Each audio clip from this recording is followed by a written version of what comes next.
और मुंबई से लेकर आपने देखा होगा कि हर जगह से उदयनिधि स्टालिन हो, प्रियंक खड़गे हो, ए राजा हो, परमेश्वर जी हो, कांग्रेस का तो खैर लंबा इतिहास ही रहा है कि राम जी का अस्तित्व नहीं है। यहाँ पर राजस्थान की जनता तो भली भांति जानती है कि हिंदुओं के त्योहारों को परमिशन नहीं मिलती है, परंतु पीएफआई का मार्च निकल जाता है कोटा में। किस प्रकार से यहाँ पर अगर जयपुर में आपके बीच में एक रोड रेज की हत्या हो जाती है तो 50 लाख मुआवजा दिया जाता है, परंतु साधु संतों को दौसा से लेकर बाबूलाल वैष्णव तक सभी लोगों को मारा जाता है तो एक फूटी कौड़ी नहीं देती, ना वो उग्रवादियों को पकड़ने के लिए कोई प्रयास राजस्थान की पुलिस करती है। कितने दंगे करौली से लेकर छबड़ा तक, भीलवाड़ा तक, जोधपुर में सब जगह दंगे हो गए। राजस्थान जो कि एक शांतिप्रिय राज्य हमेशा रहा है। तो आज मैं आपसे कह सकता हूं कि ये केवल 2024 में लड़ाई जो हो रही है ना, वो लड़ाई क्लैश ऑफ सिविलाइजेशन।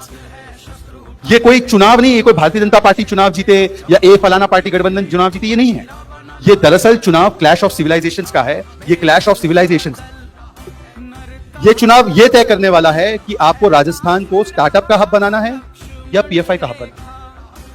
ये चुनाव ये है कि आपको तय करना है कि एक तरफ तो सनातन का ध्वज चंद्रमा पर भी लहरा रहा है और चंद्रयान 3 जब पहुंचता है तो शिव शक्ति पॉइंट उसको बोलते हैं।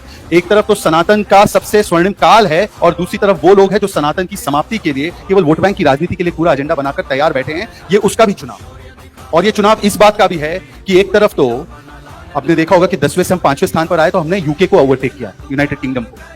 आज स्थिति यह है कि जब यूनाइटेड किंगडम को हम ओवरटेक करते हैं और सबसे बड़ी 5वीं अर्थव्यवस्था बनते हैं तो ये यूनाइटेड किंगडम वाले भी, इनको ढूंढना पड़ता है एक भारतीय मूल का व्यक्ति, और वो भी ऐसा व्यक्ति जिसके नाम में भी और जिसके नारे में भी सनातन का परिचय मिलता है। नाम है ऋषि सुनक और नारा लगाता है जय श्री राम। और मुझे लगता है कि 24 तक इंतजार करने की बारी भी नहीं है। अब तो ये जो मैं कह रहा हूं ना कि क्लैश ऑफ सिविलाइजेशंस है, आप देख लेना, जैसे ही एक तिथि आएगी उसी दिन से ये शुरू हो जाएगा।